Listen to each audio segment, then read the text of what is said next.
নমস্কার, দুয়ারে রিপোর্টার নিয়ে আপনাদের সাথে রয়েছি আমি প্রিয়াঙ্কা। শুরুতে আমরা নজর রাখবো আরজি করে দুর্নীতি তদন্ত। সকাল থেকে আমরা দেখেছি বিভিন্ন জায়গায় সিবিআই এর হানা, দুর্নীতির তদন্তে একাধিক জায়গায় সিবিআই এর তল্লাশি। সন্দীপ ঘোষের বাড়িতে সিবিআই হানা, আরজি করে প্রাক্তন সুপারের বাড়িতেও সিবিআই, এন্টালিতে সঞ্জয় বশিষ্ঠের ফ্ল্যাটে সিবিআই হানা, ট্যাংরায় সঞ্জয় বশিষ্ঠের স্ত্রীর ফ্ল্যাটেও তল্লাশি হয়। অন্যদিকে আরজি করের আরো এক ডাক্তারের বাড়িতে সিবিআই, কেষ্টপুরে দেবাশিস সোমের বাড়িতে হানা, ফরেনসিক মেডিসিনের অধ্যাপক দেবাশিস সোম তার বাড়িতেও হানা হয়। আরজি কর হাসপাতালেও সিবিআই এর একাধিক টিম যায়। অন্যদিকে হাওড়ায় মেডিকেল সাপ্লায়ারের বাড়িতেও সিবিআই এর তল্লাশি।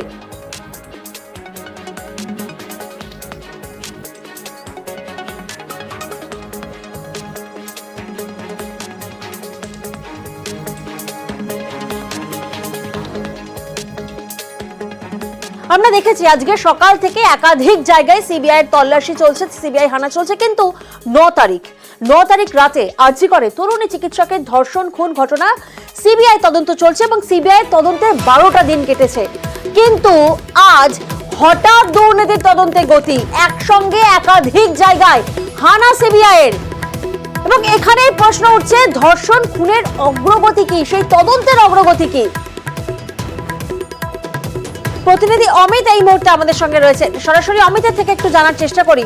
অমিত, আমরা দেখেছি যে ধর্ষণ খুনের তদন্ত শুরু করেছে সিবিআই, টানা 12টা দিন কেটে গেছে, কিন্তু আজকে সকাল থেকে আমরা দেখছি যে একাধিক জায়গায় হানা সিবিআই। সেক্ষেত্রে প্রশ্ন উঠছে, ধর্ষণ খুনে নাকি দুর্নীতি তদন্ত, এখন কোনটা ফোকাসে সিবিআই এর?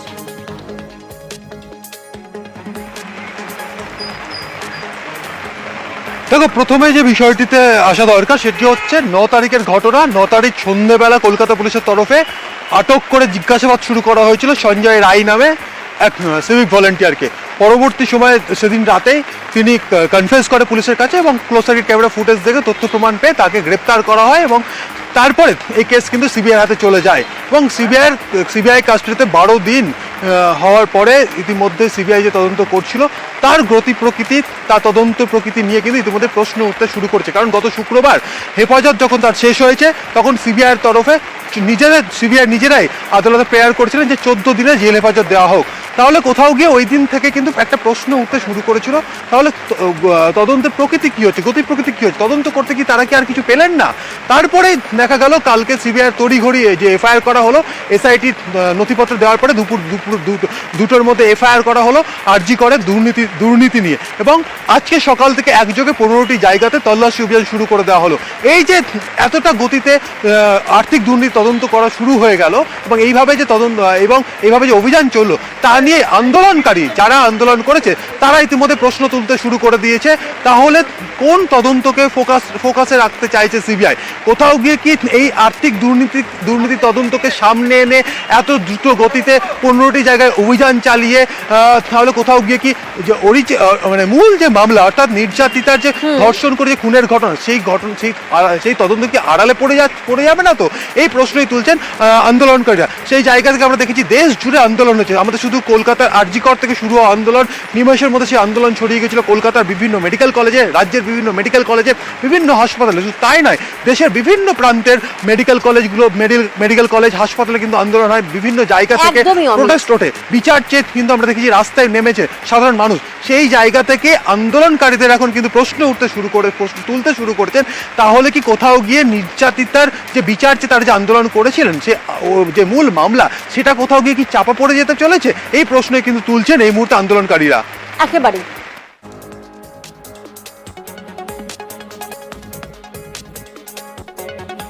সকাল থেকেই দিকে দিকে সিবিআই এর হানা, সিবিআই স্ক্যানারে সন্দীপ ঘোষ। আমরা দেখেছি বিগত বেশ কিছুদিন ধরে টানা ম্যারাথন জিজ্ঞাসাবাদ সন্দীপ ঘোষকার এবং আজ বেলেঘাটার বাড়ির সামনে ঠায় 1.25 ঘন্টা অপেক্ষা সিবিআই এর।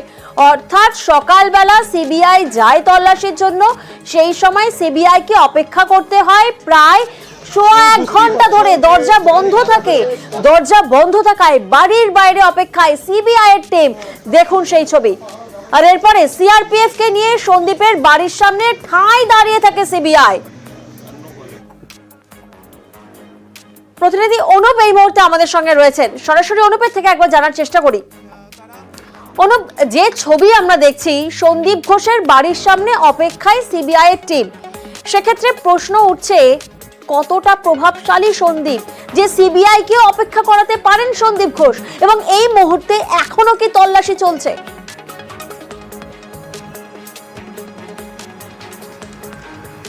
তাও সকাল থেকে কিন্তু সিবিআইয়ের পক্ষ থেকে তল্লাশি অভিযান যেমন চালানো হচ্ছে, প্রথমে কিন্তু একেবারে সন্দীপ ঘোষের বেলেঘাটার বাড়ি, সেই বাড়িতে যখন সিবিআই আধিকারিক তারা পৌঁছয় কেন্দ্রীয় বাহিনীর জওয়ানদেরকে নিয়ে, সেখানে কিন্তু 1 ঘন্টা প্রায় দাঁড়িয়ে থাকতে হয়। পরবর্তী ক্ষেত্রে যখন কেন্দ্রীয় বাহিনীর জওয়ান সেখানে বাড়ির সামনে একেবারে তাকে বারবার ডাকাডাকি করে এবং 1 ঘন্টা প্রায় পরে তিনি কিন্তু দরজা খোলে। আর এখানেই কিন্তু একেবারে তিনি যে প্রভাবশালী সেটা কিন্তু আগে থেকেই সিবিআইয়ের কাছে স্পষ্ট হয়েছিল।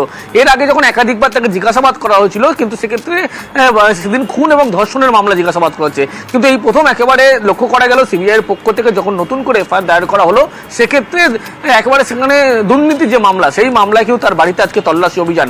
মূলত সিবিআইয়ের পক্ষ থেকে আজকে 15টি জায়গায় তল্লাশি অভিযান চালানো হয়েছে। সেখানে সব থেকে উল্লেখযোগ্য হচ্ছে সন্দীপ ঘোষের বাড়ি, যেখানে কিন্তু যে তল্লাশি অভিযান এখনো পর্যন্ত জারি রয়েছে।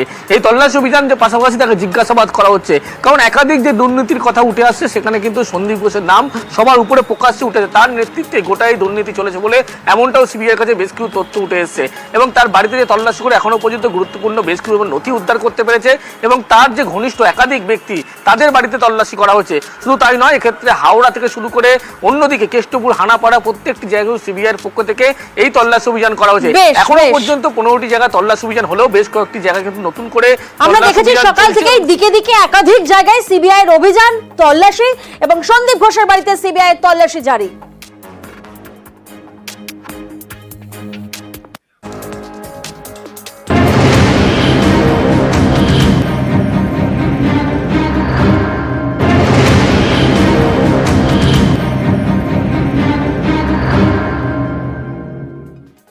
একদিকে সন্দীপ ঘোষের বাড়িতে সিবিআই তল্লাশি জারি, অন্যদিকে আরজিকরের প্রাক্তন সুপারের ফ্ল্যাটে তল্লাশি, এন্টালিতে সঞ্জয় বশিষ্ঠের ফ্ল্যাটে সিবিআই তল্লাশি। সঞ্জয় বশিষ্ঠকে জিজ্ঞাসাবাদ করা হয়। ট্যাংরায় বশিষ্ঠের স্ত্রীর ফ্ল্যাটেও সিবিআই তল্লাশি চলে। ট্যাংরায় সঞ্জয় বশিষ্ঠের স্ত্রীর ফ্ল্যাটেও সিবিআই এর তল্লাশি। অন্যদিকে আমরা নজর রাখবো কেষ্টপুরের দিকে, সেখানেও সিবিআই এর হানা। আরজিকরের আরো এক ডাক্তারের বাড়িতে সিবিআই হানা, ডাক্তার দেবাশিস শোক, তার বাড়িতে দুর্নীতি মামলায় তদন্ত। ফরেনসিক মেডিসিনের অধ্যাপক দেবাশিস শোক, যিনি কিনা সন্দীপ ঘোষ ঘনিষ্ঠ। আর এখানেই শেষ নয়, কেষ্টপুরের পর এবার আমরা নজর রাখবো হাওড়ার সাঁকরাইলে, সেখানেও সিবিআই হানা। সাঁকরাইলের হাটগাছায় বিপ্লব সিং এর বাড়িতে তল্লাশি। কে বিপ্লব সিং? মেডিকেল সাপ্লায়ার বিপ্লব সিং, যিনি আরজি করে ওষুধ সরবরাহ করতেন।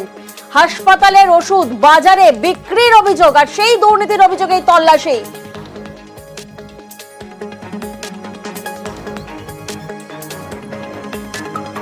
অর্থাৎ দেখলাম আমরা সকাল থেকে দিকে দিকে তল্লাশি, কেষ্টপুর, সাঁকরাইল, বিভিন্ন জায়গায় সিবিআই এর এই তল্লাশি জারি রয়েছে, এবং তল্লাশিতে বড়সড় তথ্য সিবিআই এর হাতে। আরো একবার আপনাদেরকে জানিয়ে রাখি, দিনভর আমরা দেখেছি যে তল্লাশি চলছে, দিকে দিকে সিবিআই এর তল্লাশি চলছে। একদিকে যেমন আমরা দেখেছি সন্দীপ ঘোষের বাড়িতে তল্লাশি, তেমনি অন্যদিকে সঞ্জয় বশিষ্ঠের বাড়িতেও তল্লাশি, দেবাশিস শোকের বাড়িতেও তল্লাশি। আমাদের প্রতিনিধি ইরন এই মুহূর্তে আমাদের সঙ্গে রয়েছেন, সরাসরি ইরনের কাছে একবার জানার চেষ্টা করব। ইরন, আমরা দেখেছি যে দিনভর সিবিআই এর তল্লাশি চলছে, তল্লাশিতে বড়সড় তথ্য সিবিআই এর হাতে। ঠিক কি কি তথ্য বা কি নথি বাজেয়াপ্ত হলো, কি জানা যাচ্ছে?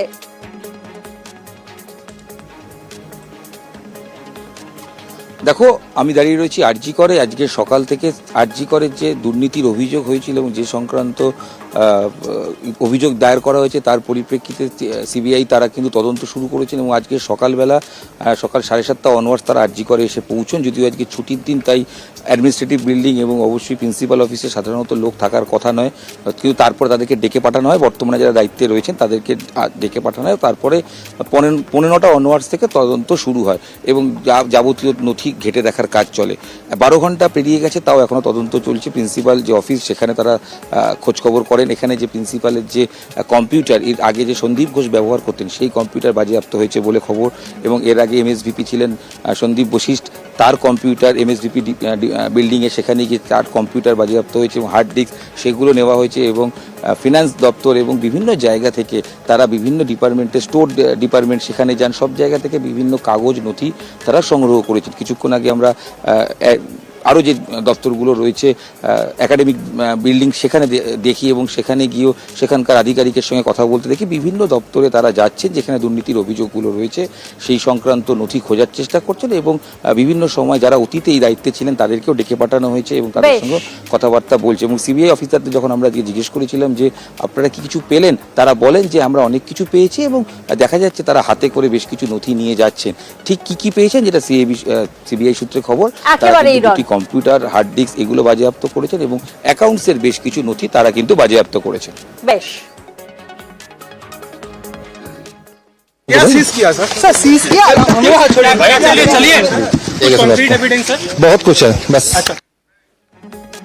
অন্যদিকে বুধবার থেকে ফের বিজেপি ধর্ণা, আরজি করে ঘটনার প্রতিবাদে ধর্ণা, শ্যামবাজারের পর ধর্মতলায় ধর্ণা বিজেপির। 28 আগস্ট ধর্মতলায় ধর্ণা, 28 আগস্ট রাজ্য মহিলা কমিশনে তালা, সেই কর্মসূচি রয়েছে, তালা লাগানোর কর্মসূচি রয়েছে এবং 29 আগস্ট রাজ্য জুড়ে ডিএম অফিস ঘেরাও। 2রা সেপ্টেম্বর বিডিও অফিসের সামনে অবস্থান এবং 4ঠা সেপ্টেম্বর সকাল 11টা থেকে ঠিক 12টা পর্যন্ত রাজ্য জুড়ে চাক্কা বন্ধের ডাক বিজেপির। অর্থাৎ আগামী সপ্তাহে দফায় দফায় কর্মসূচি রয়েছে বঙ্গ বিজেপি নেতৃত্বে।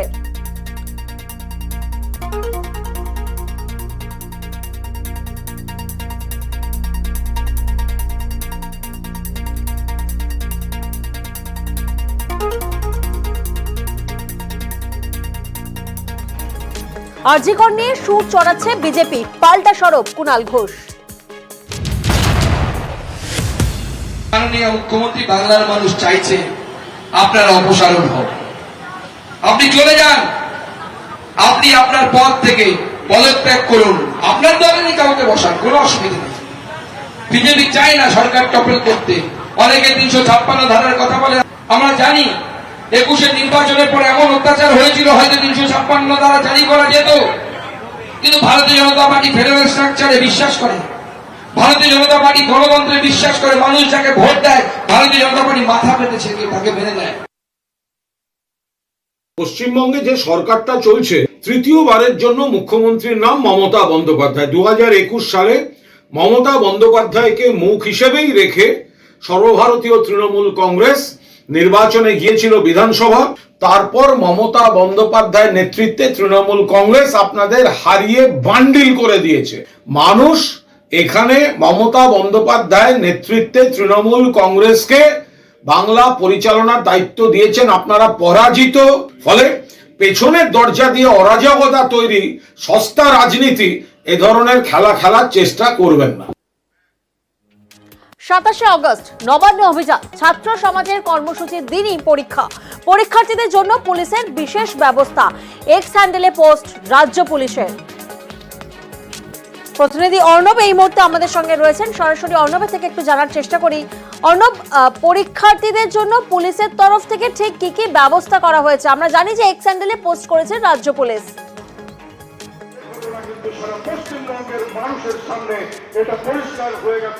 দেখো, যেহেতু ছাত্র সমাজের নামে এই অনুমতিহীন নবান্ন চলার অনুমতি রয়েছে এবং ইউজিসি নেট পরীক্ষা রয়েছে সকাল 9:30 থেকে 12:30 এবং 3টে থেকে 6টা পর্যন্ত, এবং এই পরীক্ষার অধিকাংশ কেন্দ্রগুলো কলকাতা কেন্দ্রিক হয়, কারণ এই ধরনের সিস্টেম ব্যবস্থাপনা ইউজিসি পরীক্ষা সেটা কলকাতাতেই যথার্থ থাকার কারণেই এক্ষেত্রে একটা বড় অংশ পরীক্ষার্থী অসুবিধার মধ্যে পড়তে পারে। এই বিষয়টাকে মাথায় রেখে কলকাতা পুলিশ এবং রাজ্য পুলিশের তরফে সোশ্যাল মিডিয়া পোস্ট করে জানানো হয়েছে রাস্তায় পর্যাপ্ত পরিমাণে পুলিশ বন্দোবস্ত থাকবে এবং পুলিশের ব্যবস্থা থাকবে। যদি কোনো পরীক্ষার্থী পরীক্ষা কেন্দ্রে পৌঁছাতে অসুবিধায় পড়েন, রাস্তায় দাঁড়ানো কোনো পুলিশ কর্মীর সাথে যোগাযোগ করুন, তিনি তাকে সাহায্য করবেন। এবং সেখানেও যদি কোনো পরীক্ষার্থীর অসুবিধা মেটাতে এরকম কোনো সমস্যা হয়ে থাকে, সেক্ষেত্রে স্থানীয় সংশ্লিষ্ট থানায় সরাসরি যেন যোগাযোগ করা হয়। পরীক্ষার্থীদের ইউজিসি নেট সংক্রান্ত পরীক্ষার সমস্যা সমাধান করার জন্য পুলিশ সর্বতভাবে তাদের পাশে থাকবে। 27 তারিখ পরীক্ষায় গন্ডগোলের ছক বিজেপির দাবি কুণাল ঘোষের। 27 আগস্ট ছাত্র সমাজের মিছিলের দিন, পরীক্ষার্থীদের সহযোগিতার আশ্বাস সুকান্ত মজুমদারের।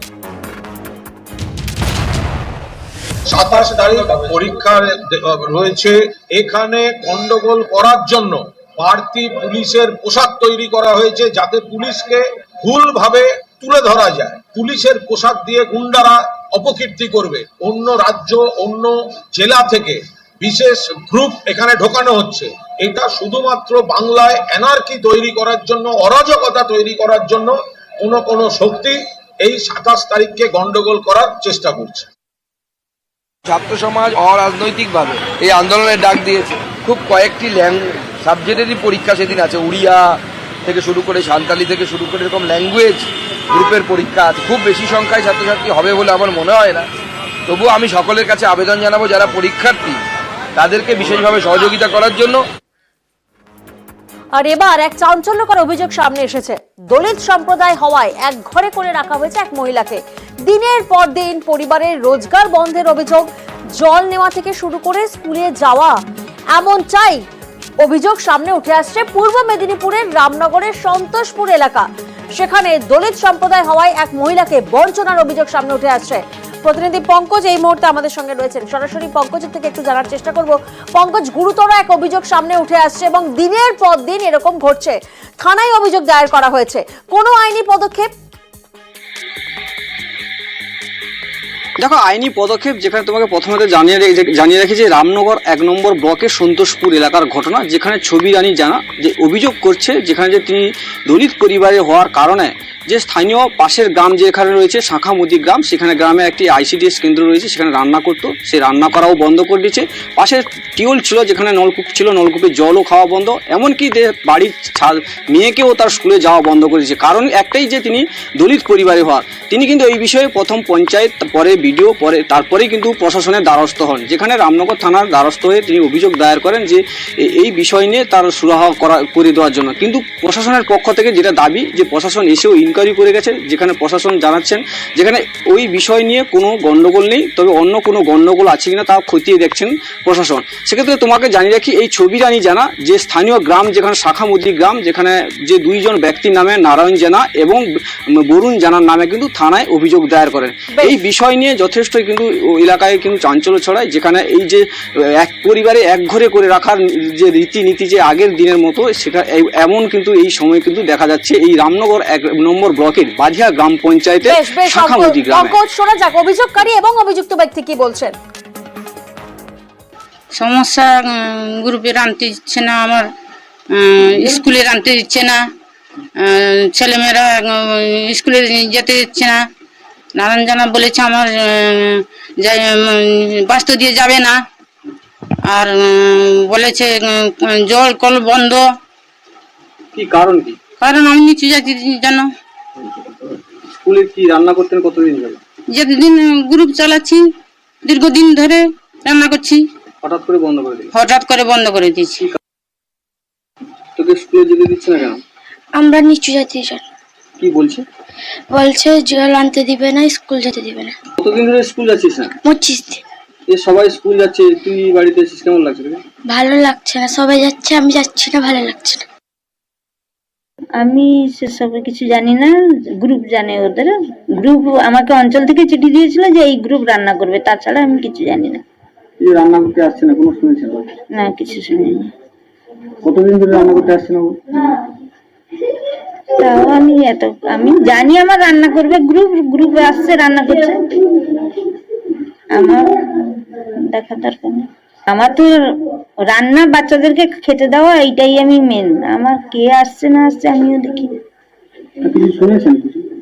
না, ওদের ভিতরে আমি থাকি না। রামনগর 1 ব্লকের BDO পূজা দেবনাথ তিনি জানাচ্ছেন জাত নিয়ে কোনো অভিযোগ নেই, তবে স্কুলের রান্না নিয়ে অভিযোগ আছে নাকি সেটা খতিয়ে দেখতে হবে। আচ্ছা, ওইটা আমরা খোঁজ নিয়েছিলাম। হ্যাঁ, আমাদের সাথে ওই সংঘের সাথেও আমাদের কথা হয়েছে, ব্লকের অফিসিয়ালসদের সাথে কথা হয়েছে সবার। তো ওনারা এইরকম কিন্তু ওই কোনো কাস্ট অ্যালিগেশন সেরকম কিন্তু ওনারা কিছু জানাননি, সেটা কিন্তু অস্বীকার করলেন। ঠিক আছে, ওনাদের ইন্টারনাল একটা মানে ওই নিজেদের মধ্যে একটা ওই যে কমপ্লেন করেছে তার সাথে বাকি মহিলাদের একটা কি সমস্যা হয়েছে সেটা ওই কাস্ট রিলেটেড নয়, এবং সেই জন্য আমরা স্কুলের ম্যানেজমেন্ট কমিটিকে বলেছি যে সবার সাথে বসে একটা আলোচনা সাপেক্ষে একটা ডিসিশন নিতে, মানে ওইভাবে তো হঠাৎ করে রান্না করতে দেওয়া যাবে না, সেটা বলা যায় না। তো ম্যানেজমেন্ট কমিটিকে সেইভাবে ইনস্ট্রাকশন দেওয়া হয়েছে। জঙ্গল থেকে এক মহিলার অর্ধনগ্ন দেহ উদ্ধার, পরিবারের অভিযোগের ভিত্তিতে খুনের মামলা রুজু করা হয়েছে। বাঁকুড়ার বিষ্ণুপুরে চাঁচরের ঘটনায় রীতিমতো চাঞ্চল্য। গতকাল জঙ্গলে কাঠ কুড়োতে যান এক মহিলা এবং আজ সেই মহিলার দেহ উদ্ধার। সকালবেলায় দিয়ে বেরিয়ে দিয়ে আগে বেরিয়ে চলাবারটি ঘুরে আসি, কোথায় কি দেখে আসি, দেখি ওই অবস্থায় পড়ে আছে। এক সাইডে ঢাকা আছে, এক সাইডে আমার এটা ধর্ষণ করে হয়েছে। আমি বলছি বিচারই চাই। প্রতিনিধি দেবব্রত এই মুহূর্তে আমাদের সঙ্গে রয়েছেন, সরাসরি দেবব্রতর কাছ থেকে একটু জানার চেষ্টা করবো। দেবব্রত, মহিলার স্বামী তিনি অভিযোগ করছেন ধর্ষণ করে খুন করা হয়েছে, কারণ অর্ধনগ্ন অবস্থায় ওনার দেহ পাওয়া গিয়েছিল। বিষ্ণুপুর সুপার স্পেশালিটি হাসপাতালে ময়না তদন্ত করা হয়েছে। ময়না তদন্তের প্রাথমিক রিপোর্টে কি জানা যাচ্ছে? একেবারে দেখো, প্রাথমিক রিপোর্ট যেটা সামনে এসেছে সেখানে কিন্তু একেবারেই অন্য চিত্র। কারণ যে রিপোর্ট, সেই রিপোর্টে বলা হচ্ছে যে সাপের কামড়ে ওই মহিলার মৃত্যু হয়েছে। তোমাকে প্রথম থেকে বিষয়টা না বললে নয়, কারণ যেমনটা জানতে পারা যাচ্ছে, গত রাতে পুলিশের কাছে খবর আসে চাঁচর গ্রাম সংলগ্ন এলাকায় এক মহিলাকে খুঁজে পাওয়া যাচ্ছে না। তারা গতকালে গ্রামবাসীরা এবং হুলাপাটির যে সদস্যরা রয়েছে তারা কিন্তু জঙ্গল লাগোয়া বিভিন্ন জায়গায় খুঁজতে থাকে, তাকে খুঁজে পায়নি। আজ সকালে পুনরায় কিন্তু ওই হুলাপাটির সদস্য, গ্রামবাসীরা এবং বিষ্ণুপুর থানা পুলিশের প্রতিনিধি দল, অর্থাৎ সকলের উদ্যোগে যে জঙ্গল রয়েছে চাঁচল জঙ্গল, সেখানে চিরুনি তল্লাশি চালানো হয়। সেখানেই অর্ধনগ্ন এই মহিলার দেহ দেখতে পায় পুলিশ, তারপরেই তাকে সেখান থেকে উদ্ধার করে। সেই পরিপ্রেক্ষিতে বিষ্ণুপুর থানার পুলিশ একটি মামলা করে 103-এর এক মার্ডার কেস এবং 238-এ যে তথ্য প্রমাণ লোপাট, এই যে মামলা রয়েছে সেই মামলা রুজু করে পরিবারের অভিযোগের ভিত্তিতে। মামলার পর যখন পুলিশ ওই মৃতদেহ ময়না তদন্তের জন্য পাঠায়, প্রথমে বিষ্ণুপুর সুপার স্পেশালিটি হাসপাতালে নিয়ে যায়, তারপরে মৃতদেহ নিয়ে যাওয়া হয় বাঁকুড়া সম্মেলনী মেডিকেল কলেজে। সেখানে ময়না তদন্তের রিপোর্ট করতে গেলে যে চিকিৎসক রিপোর্ট করতে যায়, তখন তিনি দেখতে পান যে পায়ের কাছে কোনো কামড়ের চিহ্ন রয়েছে। তখন অনুমান করা হয় যে তাকে সাপে কামড় দিয়েছে এবং তার শরীরে যে আঘাতের চিহ্ন ছিল সেটা থেকে অনুমান করা হচ্ছে যেহেতু বর্ষাকাল, যে কারণে কয়েক হাজার পিঁপড়ে গতকাল থেকেই তার দেহ জঙ্গলে পড়েছিল, তাই সেই পিঁপড়ে ছেকে ধরে এবং তাকে ক্ষতবিক্ষত করে, সেই চিহ্ন দেখতে পাওয়া যায়। এই ভিত্তিতেই কিন্তু মামলা রুজু হয়েছে। তবে বিষয়টি এখনো তদন্ত শুরু করেছে পুলিশ, কারণ এই তদন্ত প্রক্রিয়া যেমনটা পুলিশ চালাচ্ছে, অন্যদিকে ময়না তদন্তের প্রাথমিক রিপোর্টে কিন্তু সাপের কামড়ি অনুমান করা হচ্ছে কর্তব্যরত ডাক্তারের পক্ষ থেকে। ডিসিজ যে আছে তার পরিবার থেকে আমরা একটা অভিযোগ পেয়েছি হাজবেন্ডের তরফ থেকে। আমরা কেস স্টার্ট করেছি, আমরা দেখছি কি হয়েছে ঘটনাটা। খুনের অভিযোগ দিয়েছে আর বডিতে কোনো সে অর্থে ইনজুরির মার্কসও আমরা দেখতে পাচ্ছি না। পোস্টমর্টম করলে আমরা সবকিছু জানতে পারবো কি হয়েছে কি নেই, কিন্তু অভিযোগ যা আছে মার্ডারের অভিযোগ আছে। অন্যদিকে আদিবাসী ছাত্রীকে গণধর্ষণের অভিযোগ সামনে উঠে আসছে। বাঁকুড়ার ওন্দায় এক আত্মীয়র বাড়িতে যায় নাবালিকা। 20 আগস্ট জঙ্গলে নিয়ে গণধর্ষণের অভিযোগ। গতকাল রাতে ওন্দা থানায় অভিযোগ দায়ের করে পরিবার এবং সেই অভিযোগের ভিত্তিতে গ্রেফতার করা হয় 4 জনকে। প্রতিনিধি প্রিয়ব্রত এই মুহূর্তে আমাদের সঙ্গে রয়েছেন, সরাসরি প্রিয়ব্রত থেকে একটু জানার চেষ্টা করবো। প্রিয়ব্রত, যে 4 জনকে গ্রেফতার করা হয়েছে তারা কারা?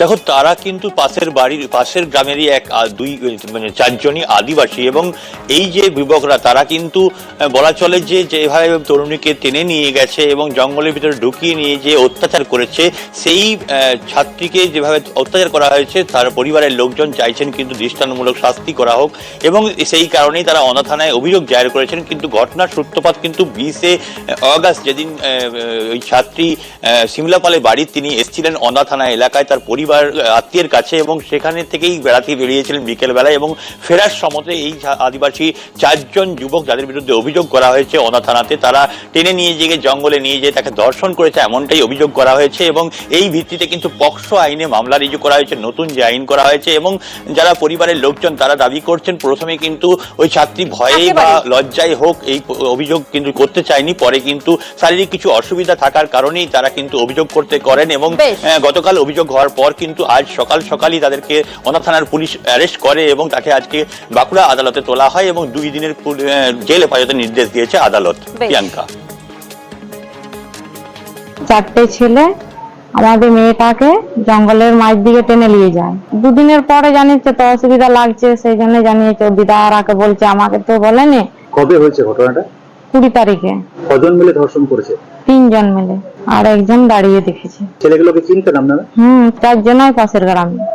মেয়েটার উপরে নির্যাতন করেছে আর কি। মেয়েটা বলছে 3 জন মিলে, আর একজন সাইডে ছিল আর কি। কি চাইবেন এখন আপনারা? আমি চাই যে তাদের কঠোর শাস্তি হোক আর কি। আমার মেয়ে হয়েছে বলে আর অন্য মেয়ের যেমন না হয়, এটাই আমি বক্তব্য করতে চাই। যেহেতু এটা পক্সো সেকশন আছে, সেহেতু এটা মঙ্গলবার দিন অরিজিনাল কোর্টে এটাকে প্রডিউস করতে বলেছেন এবং পুলিশ রিমান্ড চেয়েছে। এখন এরা জেল হেফাজতে আছে। 27 তারিখে যখন অরিজিনাল কোর্ট, আমাদের পক্সো কোর্ট বসবেন, সেদিন এদেরকে আবার প্রডিউস করতে বলা হয়েছে।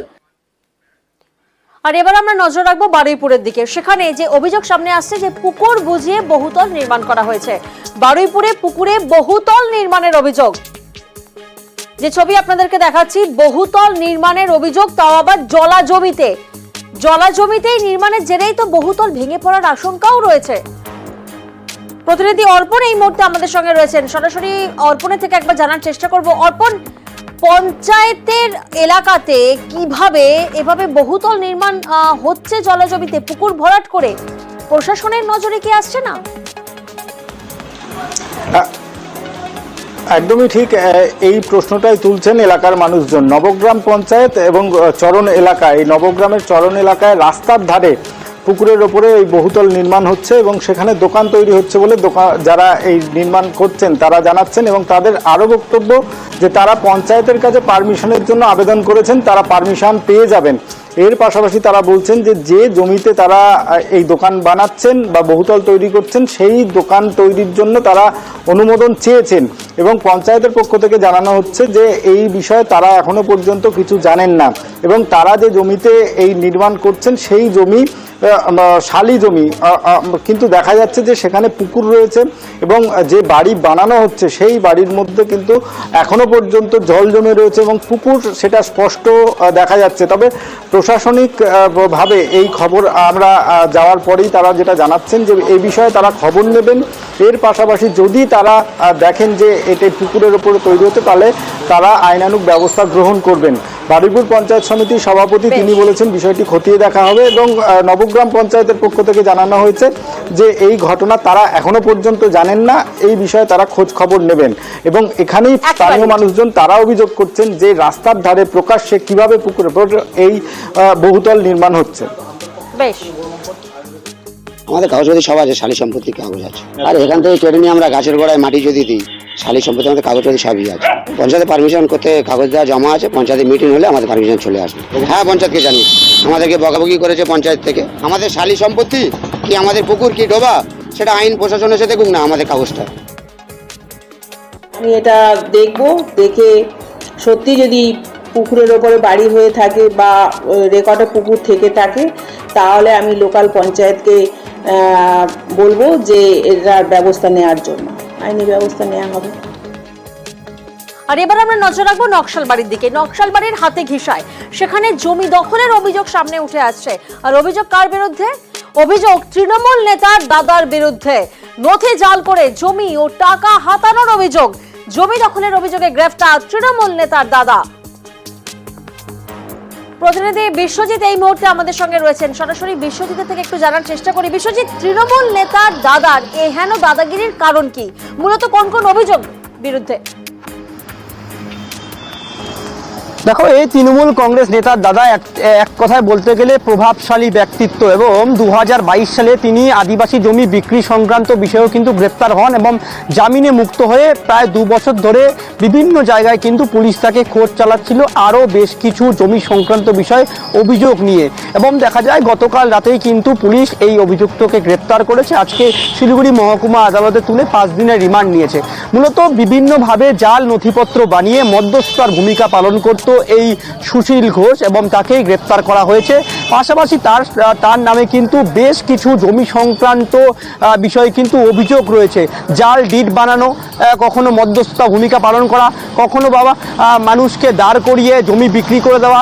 এক্ষেত্রে প্রচুর লাখ লাখ টাকা কিন্তু তার অ্যাকাউন্টে ঢুকেছে, সেই সূত্র কিন্তু পুলিশ পেয়েছে এবং গোটা ঘটনায় পুলিশ তদন্ত করেছে এবং এই ঘটনায় আরও বেশ কয়েকজনের নাম উঠেছে, তাদের খোঁজেও কিন্তু পুলিশ তল্লাশি শুরু করেছে। কিছুদিন আগেই কিন্তু নকশালবাড়িতে তৃণমূল কংগ্রেসের যিনি পঞ্চায়েত সমিতির কর্মাধ্যক্ষ রয়েছেন তাকে গ্রেপ্তার করা হয়েছিল। প্রায় 40 দিনের উপরে তিনি কিন্তু এখন জেল হেফাজতে রয়েছেন এবং নতুন করে এই ঘটনা তুলে আসছে কিন্তু আরও জমি সংক্রান্ত বিষয়ে পুলিশ কিন্তু তদন্ত শুরু করেছে। প্রিয়াঙ্কা, আমরা তদন্তের মধ্যে আছি, ঠিক দেখা যাবে যে রোড থাকবে তাদেরকে আমার বিরুদ্ধে অ্যাকশন নেবো আমরা। স্যার, যিনি অ্যারেস্ট হয়েছেন তার বিরুদ্ধে স্যার কি কি অভিযোগ? এটাই জাল মাল ডকুমেন্ট দিয়ে কারো অন্য নাম দিয়ে জাল করেছে, ল্যান্ড সেল করেছে, এইরকম অভিযোগ হয়েছে। আর এবার আমরা নজর রাখবো পুরুলিয়ার দিকে। সেখানে আবার হোমগার্ডের দাদাগিরি, জমি দখলের অভিযোগ হোমগার্ডের বিরুদ্ধে। পুরুলিয়ার নদিয়ারা গ্রামে চাঞ্চল্যকর ঘটনা। দেখুন, সিসি ক্যামেরার ফুটেজ দেখাচ্ছে আপনাদেরকে। ভুয়ো কাগজ দেখিয়ে জমি জবরদখলের অভিযোগ, হোমগার্ড সমীর কর্মকারের বিরুদ্ধে অভিযোগ।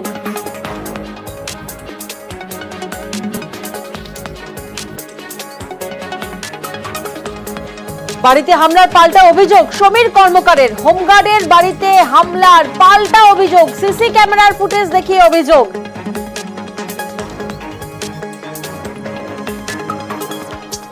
আমাদের জমি বিক্রি করে দিয়েছেন, আমার জোরে জমি দখল করে নিয়েছে সমীর কর্মকার, দালালি করে মারবো ধরবো হুম করে দিচ্ছে, আমরা পিস্তল দিয়ে গুলি করে দেবো। আমাদের জমি জায়গা নিয়ে 27 জমি জায়গা নিয়েছে জোরে, আমাদের জায়গা আর জমি জায়গা দালালিও করে, এবার ডুপ্লিকেট রেকর্ড করে। আজকে আমরা একটা নোটিশ দিয়ে রেখেছিল 11টার সময় যাবো নাপ করবো আমাদের বাড়ি, আমাদের এটা নাপ করতে দিয়েছিল। হ্যাঁ, সমীরের বিচারটা নিবো, পরের জায়গাও নিয়ে নেবেন। আমাদের জমি বিক্রি করে দিয়েছেন, আমার জোরে জমি দখল করে নিয়েছে সমীর। প্রতিনিধি ইন্দ্রজিৎ এই মুহূর্তে আমাদের সঙ্গে রয়েছেন, সরাসরি ইন্দ্রজিতের থেকে একটু জানার চেষ্টা করবো। ইন্দ্রজিৎ, হোমগার্ড সমীর কর্মকারের বিরুদ্ধে অভিযোগ, এই সমীর কর্মকারের ঠিক কি বক্তব্য?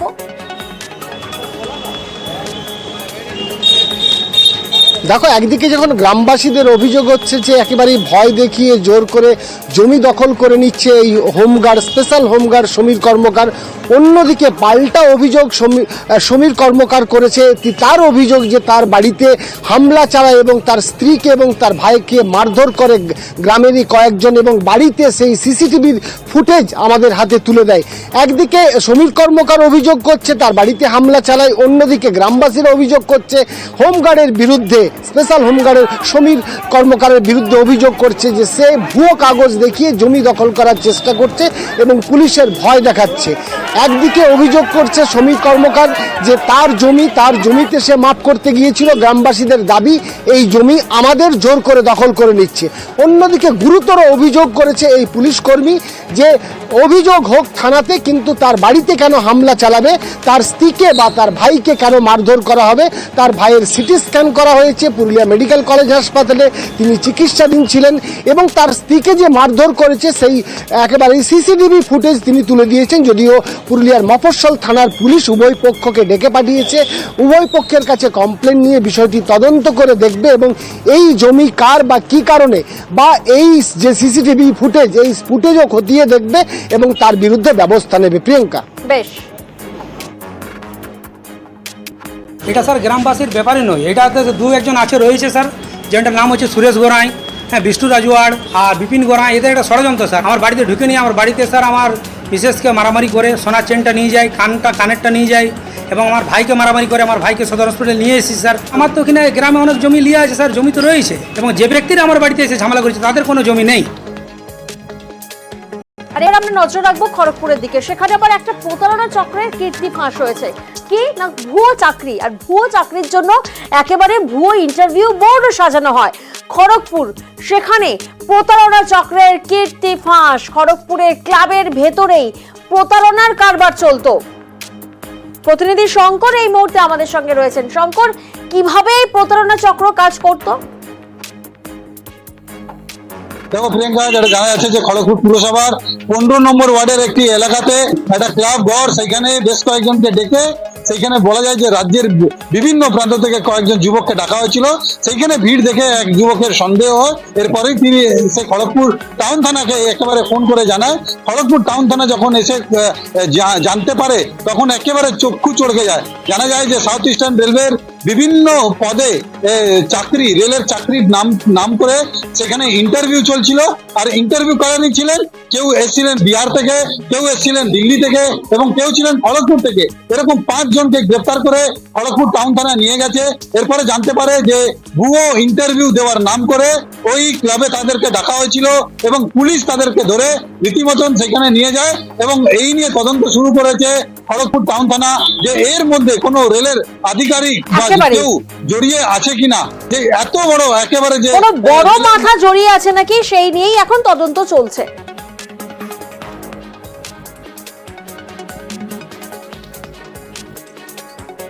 নজর রাখবো এবার বর্ধমানের দিকে। বর্ধমানের রেনেসা টাউনশিপ, সেখানে আবার গুলি চালানোর ঘটনা। নার্সিংহোম মালিকের গাড়ি লক্ষ্য করে গুলি চালানো হয়। বাড়ির সামনে দাঁড়িয়ে থাকা গাড়িতে গুলি চালায় এবং গতকাল সন্ধ্যের ঘটনা। গতকাল সন্ধ্যেই গুলি চলার অভিযোগ, বাড়ির সামনে দাঁড়িয়ে থাকা গাড়িতে গুলি চালানোর অভিযোগ। প্রতিনিধি শরদিন্দু এই মুহূর্তে আমাদের সঙ্গে রয়েছেন, সরাসরি শরদিন্দুর থেকে একটু জানার চেষ্টা করি। শরদিন্দু, গতকাল সন্ধ্যেবেলা গুলি চলার অভিযোগ, সেক্ষেত্রে এখনো পর্যন্ত কিছু জানা যাচ্ছে যে কে বা কারা জড়িত?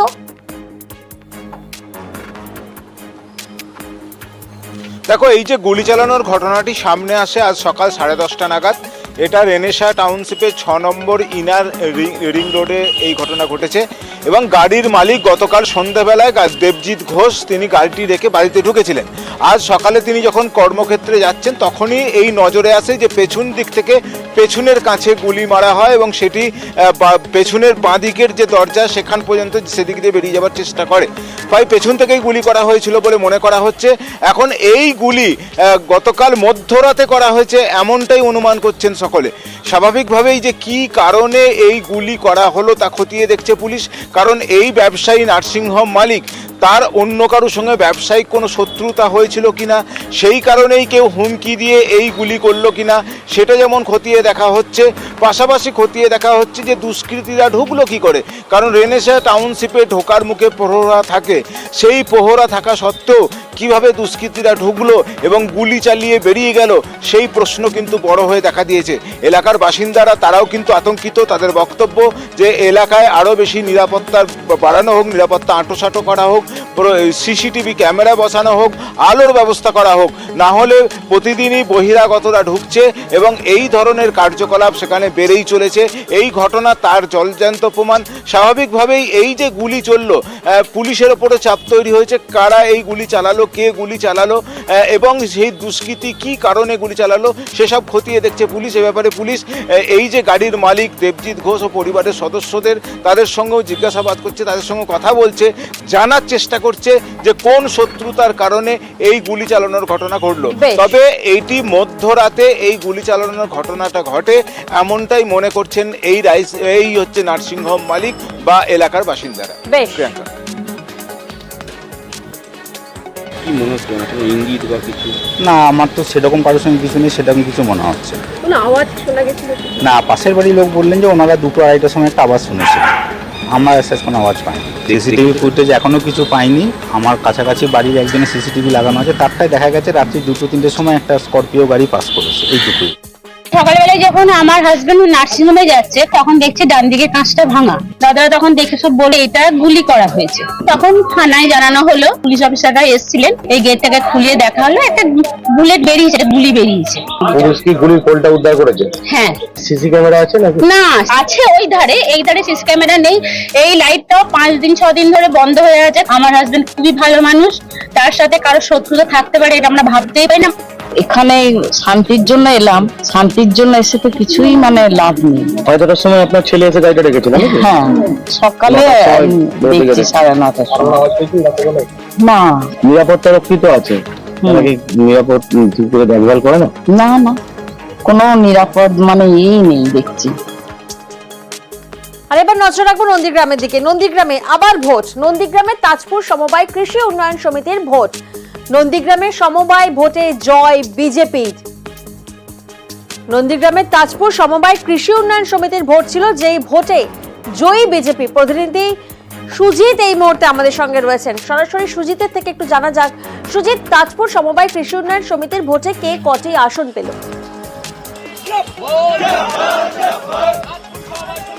দেখো, 18টি মোট আসন ছিল, তার মধ্যে 15টি আসনে জয়ী হয়েছে বিজেপি, 3টি আসনে জয়ী তৃণমূল সমর্থিত প্রার্থীরা। নামেই সমবায় ভোট, আসলে যে জায়গা সেটা হলো নন্দীগ্রাম। আবার সেখানে যে কোনো ভোট হলে যেটা দেখা যাচ্ছে যে একটা প্রেস্টিজের লড়াই, এবং সেই লড়াইয়ে যখন কিনা আজকে অবতীর্ণ হয়েছিল বিজেপি এবং তৃণমূল, সেখানে কিন্তু সিপিএমও কয়েকটি আসনে 7টি আসনে প্রার্থী দিয়েছিল, কিন্তু মোট আসন যেখানে 18টি, সেখানে দু দল অর্থাৎ রাজ্যের শাসক দল তৃণমূল এবং বিজেপি, তাদের পক্ষ থেকে কিন্তু 18টি করে আসনে ভোটে প্রার্থী ছিল। কিন্তু যে হাড্ডাহাড্ডি লড়াই হওয়ার কথা ছিল সেটা বুঝে এবং নিরাপত্তার কথা ভেবে সকাল থেকেই বিশাল পুলিশ বাহিনী নিরাপত্তার স্বার্থে মোতায়েন করা ছিল। শেষমেশ ভোট শেষে গণনা হয়, গণনা শেষে দেখা যায় যে 15টি আসনে অর্থাৎ সংখ্যা গরিষ্ঠ আসনে জয় পেয়েছে বিজেপি প্রার্থীরা 15টি, এবং তারা স্বাভাবিকভাবে বোর্ডের ক্ষমতা তারা দখল নিল, এবং একই সঙ্গে তারা এই জয় উদযাপন করার জন্য সেই নন্দীগ্রাম প্রেস্টিজের জায়গা, সেখানে কিন্তু তারা উচ্ছ্বাসে মাতলেন, এবং গোটা বিষয়টি নিয়ে কিন্তু তারা যেটা জানাচ্ছেন যে নন্দীগ্রামে ক্রমশ মাটি হারাচ্ছে শাসক দল, এবং আজকের ভোট তার নমুনা। যদিও ভোটকে, সমবায় ভোটকে গুরুত্ব দিতে নারাজ তৃণমূল, তারা বলছেন এটা একটা সমবায় ভোট, তাই এটাকে এত গুরুত্ব দেওয়ার প্রয়োজন। একেবারেই সুজিত। তাজপুর সমবায় সমিতি আজকে নির্বাচন হলো, পরিচালক মণ্ডলী 18টি আসন ছিল, 15-3 ভারতীয় জনতা পার্টি জয়লাভ করেছে। এই জয়ের ব্যাপারে আমরা আশাবাদী ছিলাম। তা দীর্ঘ টালবাহানা পরে কোর্টের অর্ডারে, হাইকোর্টে সিঙ্গেল বেঞ্চ, ডিভিশন বেঞ্চ, তারপরে সুপ্রিম কোর্টের নির্দেশে আজকে ভোটটা হলো। আমরা ভারতীয় জনতা পার্টির পক্ষ থেকে জয়লাভ করছি। প্রাথমিক বিদ্যালয় কোনো ছাউনি নেই, বৃষ্টি হলেই জল জমে যায় স্কুলের ভিতর। বেহাল ডেবরা দুর্লভ চক প্রাথমিক বিদ্যালয়। দেখুন সেই ছবিটা, বৃষ্টি হলেই স্কুলে বন্ধ হয়ে যায় পড়াশোনা। ভাঙা টিনের ছাউনি দিয়ে জল ঢুকে যায় ক্লাসরুমে। এ ছবি প্রাথমিক বিদ্যালয়ের ছবি। বৃষ্টি হলেই স্কুলে পড়াশোনা বন্ধ হয়ে যায়। প্রতিনিধি দিগ্বিজয় এই মুহূর্তে আমাদের সঙ্গে রয়েছেন, সরাসরি দিগ্বিজয় থেকে একটু জানার চেষ্টা করি। দিগ্বিজয়, সেক্ষেত্রে প্রশাসনের নজরে এসেছে বা স্কুল কর্তৃপক্ষের তরফ থেকে কোনো ব্যবস্থা? কারণ একেবারে বৃষ্টি হলে তো পড়াশোনা বন্ধ হয়ে যাচ্ছে।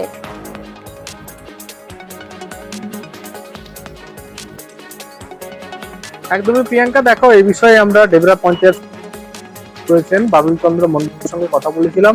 তিনি কথা দিয়েছেন আগামী মঙ্গলবার তিনি ওই স্কুল পরিদর্শনে যাবেন। দীর্ঘ প্রায় 4 থেকে 5 বছর পশ্চিম মেদিনীপুর জেলার ডেবরা ব্লকের যে ছাউনি রয়েছে, টিনের ছাউনি, সেই ছাউনি কিন্তু নষ্ট হয়ে গেছে, এবং বর্ষাকাল তুমি জানো এই সময় বৃষ্টি হচ্ছে, এবং বৃষ্টি হলে কিন্তু ক্লাসরুমে জল যাচ্ছে, পঠন পাঠনের খুবই অসুবিধে। তার জন্য কিন্তু পাশের একটি ক্লাবে পড়াশোনা করছে। এলাকাবাসীরাও কিন্তু যথেষ্ট ক্ষুব্ধ, যদিও এই বিষয়ে পঞ্চায়েত সমিতির সভাপতি জানিয়েছেন তিনি বিষয়টি। তুমি আমাদের সঙ্গে থাকো, অভিভাবকরা ঠিক কি অভিযোগ করছেন শোনা যাক আগে। দীর্ঘদিন ধরে সমস্যা, স্কুলে টিন খেতা হয়ে নিচে জল পড়ছে, কাঠামো খেতা হয়ে পড়ছে। আমরা বহুবার বলেছি কিন্তু কোনো সুরাহা হয়নি। বাধ্য হয়ে আমাদের গার্জেন এবং অভিভাবক কমিটি, গ্রামবাসী থেকে আমরা সিদ্ধান্ত নিই স্কুল বন্ধ থাকবে। কিছুদিন স্কুল বন্ধ ছিল, স্কুল প্লাস মিড ডে মিলও বন্ধ ছিল। আমরা চাই যাতে এটি খুব শীঘ্রই মেরামত হয়, নাহলে আমরা স্কুল বন্ধ রাখতে আবার বাধ্য হব। অভিভাবকরা তারা তো অভিযোগ করছেন যে এহেন পরিস্থিতি যদি থাকে তাহলে স্কুল বন্ধ রাখতে তারা বাধ্য হবেন। অন্যদিকে প্রধান শিক্ষক তিনি কি বলছেন শোনা যাক। স্কুলটা দীর্ঘ, উপরে টিনের ছাউনি, নিচে বাঁশের আড়ন আছে, ছাদ তার মাটি দিয়ে লেপা। দীর্ঘদিন দিয়ে উপরের ছাদ থেকে ভেঙে, টিনের ছাউনি ভেঙে নিচে জল নিচে পড়ছে, এবং নিচে অনেকটাই কর্দমাক্ত অবস্থায় পড়ে আছে। এইসব আবেদনের মাধ্যমে আমরা গ্রাম পঞ্চায়েত প্রধান, আমাদের বিডিও সাহেব, পঞ্চায়েত সমিতি সহ বিভিন্ন জায়গায় আমরা আবেদনপত্রগুলো দিয়েছি। আবারও প্রতিনিধি দিগ্বিজয়ের কাছে একটু যাওয়া যাক। দিগ্বিজয়, আমরা শুনলাম প্রধান শিক্ষক তিনি বলছেন যে আমরা বিডিওর কাছে আবেদন করেছি, আমরা পঞ্চায়েত সভাপতির কাছে আবেদন করেছি, সেক্ষেত্রে প্রশাসনের তরফ থেকে কোনো ব্যবস্থা নেওয়া হচ্ছে?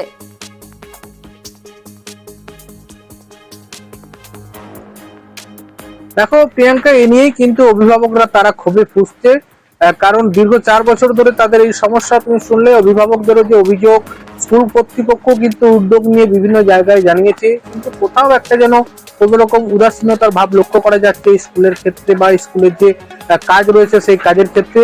তাই কিন্তু অভিভাবকরা এক ধরনের হুঁশিয়ারিও দিয়েছে যে আগামী দিনে যদি এই ধরনের পরিস্থিতি হয় তারা কিন্তু স্কুল বন্ধ করে দেওয়ার পথেও এগোতে পারে। তবে যেহেতু সভাপতি বলেছেন বিষয়টি তিনি দেখবেন, তাই কিন্তু ওই এলাকার মানুষজন অপেক্ষায় রয়েছে। আদৌ কি স্কুল সংস্কার হবে সেই প্রশ্ন কিন্তু থাকছে। একেবারে প্রাথমিক স্কুলে যে সমস্যাটি বললেন এটি একটি সত্যি সার্বিক সমস্যা। যে সমস্ত সংস্কারের দাবি আমার কাছে এসেছে, আমি এসআইদিকে নিয়ে, ব্লক স্তরের প্রশাসনকে নিয়ে বসে জেলাতে কিছু সুপারিশ করেছি। আমি সরজমিনে তদন্ত করে যাতে খুব তাড়াতাড়ি এই আশু সমস্যার সমাধান করা যায় আমি আপ্রাণ চেষ্টা করব। ইসলামপুর ব্লকের রামগঞ্জ, সেখানে রাস্তা সংস্কার হয়েছে। নির্মাণের 3 মাসেই সেখানকার পিচ উঠে রাস্তা একেবারে বেহাল হয়ে যায়। আর নিউজ 18 বাংলায় এই খবর দেখানোর পরেই কাজ হয়, অর্থাৎ নিউজ 18 বাংলার খবরের জেরে রাস্তা সংস্কার ঠিকা সংস্থার যে ছবি আপনাদেরকে দেখাচ্ছে, ইসলামপুর ব্লকের রামগঞ্জে রাস্তা সংস্কার করা হয়, যেখানে নির্মাণের শুধুমাত্র 3 মাসেই পিচ উঠে রাস্তা একেবারে বেহাল হয়ে যায়। 5টি রাস্তার বেহাল দশায় কাজ গড়ায় ঠিকা সংস্থা। নিউজ 18 বাংলার খবরের জেরে অবশেষে রাস্তা মেরামত করা হয়। প্রতিনিধি চঞ্চল এই মুহূর্তে আমাদের সঙ্গে রয়েছেন। চঞ্চল, এর আগেও আমরা দেখেছি যে রাস্তা সংস্কার করা হয়, কিন্তু 3 মাসের মধ্যে রাস্তা একেবারে বেহাল হয়ে যায় এবং আমাদেরই খবরের জেরে ফের রাস্তা মেরামত করা হচ্ছে। ঠিকা সংস্থার কি বক্তব্য? এবার এই রাস্তা ঠিকঠাক থাকবে তো, নাকি ফের কয়েক মাস পরে বেহাল দশা হবে?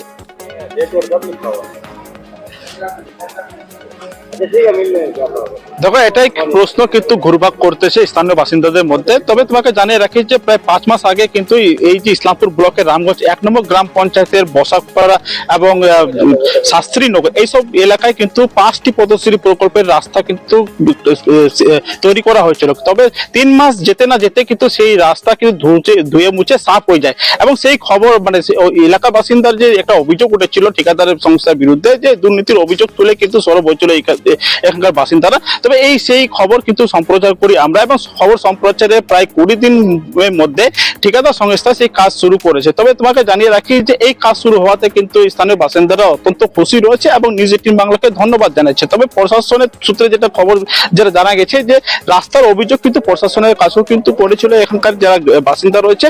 তবে প্রশাসনের নির্দেশে কিন্তু ঠিকাদার এই সংস্থা এই কাজ শুরু করেছে। তবে এটাই একটা দেখার বিষয় রয়েছে যে এই রাস্তা কতদিন যাবে, এটাও কিন্তু প্রশ্ন একটা ঘুরপাক করছে। তবে সেদিকেও কিন্তু নজর থাকবে আমাদের। প্রিয়াঙ্কা, একেবারেই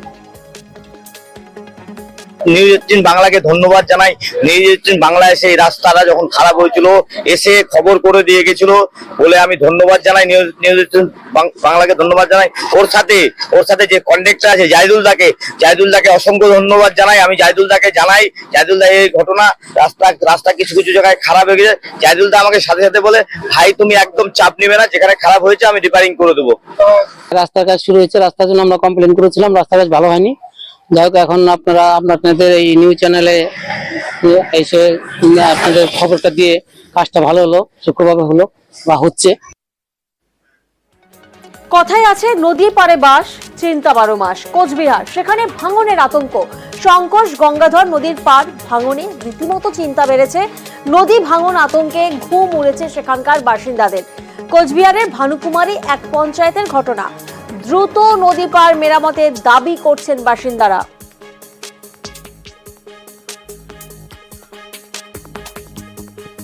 প্রতিনিধি শুভঙ্কর এই মুহূর্তে আমাদের সঙ্গে রয়েছেন। সরাসরি শুভঙ্করের থেকে একটু জানা যাক।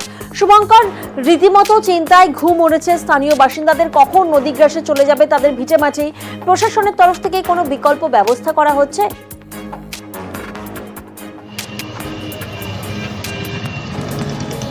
হ্যাঁ দেখো, ভানুকুমারী 1 গ্রাম পঞ্চায়েতের ছোট বড় লাউকুঠি, এখানেই সেই নদী ভাঙন। দুটো নদীর ভাঙনের ফলে ইতিমধ্যে প্রায় 100-র বেশি বাড়ি নদীগর্ভ চলে গিয়েছে প্রশাসনের পক্ষ থেকে, অর্থাৎ সেচ দপ্তরের পক্ষ থেকে। কিছুদিন আগে এখানে 800 মিটারের মতো বাঁধ নির্মাণ করা হয়েছে, কিন্তু বাকি যে আরও 1 কিলোমিটারের মতো বেশি জায়গা আছে সেখানে নদী ভাঙন চলছে। ফলে এখনও প্রায় 130 থেকে 150টি বাড়ি নদীগর্ভে যাওয়ার মতো উপক্রম হয়েছে। ইতিমধ্যেই বাসিন্দারা বাড়িঘর ছেড়ে অন্যত্র আশ্রয় নিতে শুরু করেছেন, বাড়িঘর ভাঙতে শুরু করেছেন।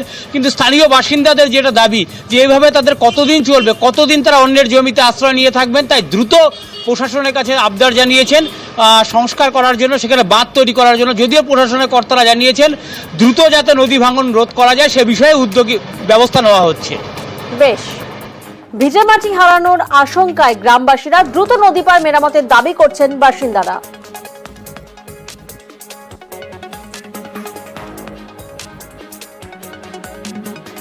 বাড়ি ঘর ভেঙে নিতেছে নদী, এখন আমরা কি করি? এখন খুব সমস্যায় আছে, এখন আমাদের যাওয়ার মতো কোনো রাস্তাই নেই। ঘর দুয়ার বসতি ছিল, ইতিমধ্যে কিছু ঘর দুয়ার নদী গর্ভে চলে গেছে। কোথায় থাকবে কোথায় থাকবে না এরকম পর্যায়ে পড়ে গেছে। এরা কি করবে, কোথায় যাবে? সরকারের কাছে এটাই আবেদন, এইটুক বাঁধের আগামী পূর্বে যাতে ব্যবস্থা করেন। ভিটেমাটি হারানোর আশঙ্কায় গ্রামবাসীরা তুফানগঞ্জ কোচবিহার, সেখানে রীতিমতো ভাঙনে আতঙ্ক। সংকোষ গঙ্গাধর নদীর পার ভাঙনে চিন্তা, নদীর ভাঙনের আতঙ্কে ঘুম উড়েছে বাসিন্দাদের।